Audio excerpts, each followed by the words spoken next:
این گروه زنان در اطراف هرات از صبح بر وقت زحمت میکشند. تا گرم شدن هوا کارهایشان را باید انجام دهند. دختران گل زعفران میچینند که گرانبهاترین چاشنی است. نرخ 1 کیلوی آن در بازار جهان به $2000 میرسد. مقامات افغانستان امید دارند که پرورش زعفران کشت کوکنار یعنی مواد اصلی برای استحصال افیون و هروئین را در این منطقه کاهش خواهد داد.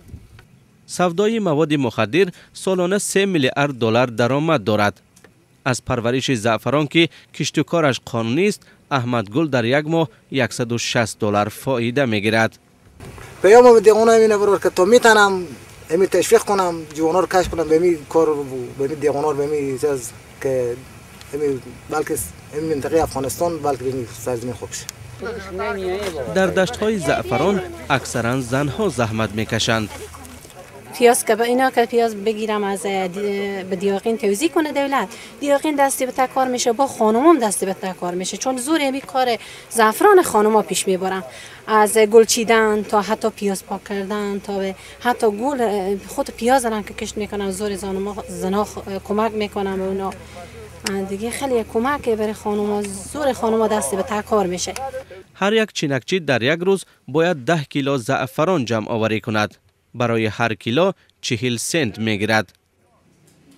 گروه از کارگران در کارخانه برگ ها را از گردان جدا می کنند. برای استحصال 1 کیلو چاشنی 200,000 گل صرف می شود. استحصال کننده اصلی زعفران در جهان ایران است. در این کشور سالانه 200 تن چاشنی استحصال می شود. حصه افغانستان 4 تن را تشکیل می دهد.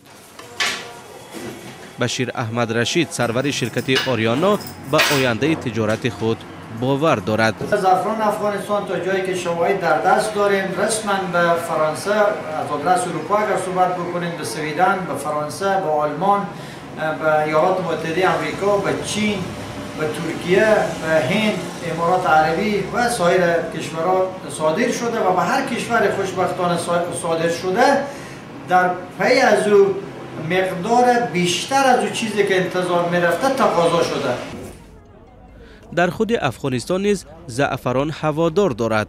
میگوید فرهاد مجیدی صاحب یک چایخانه در شهر کابل. اکثر مزاجان او دانشجویان دانشگاه کابل هستند. زعفران ما زعفران داخلی است، از تولید هرات است. همونطور که شما می‌فهمید زعفران هرات یکی از مغروب‌ترین زعفرانی است که در افغانستان در سطح منطقه جایگاه خود داره و ما از زعفران هرات استفاده می‌کنیم. طبق معلومات بانک جهانی در هرات 1000 نفر کوکنار کشت می‌کنند. کوکنار از زراعت‌های اساسی در افغانستان به حساب می‌رود، هرچند کشت آن کم شده است.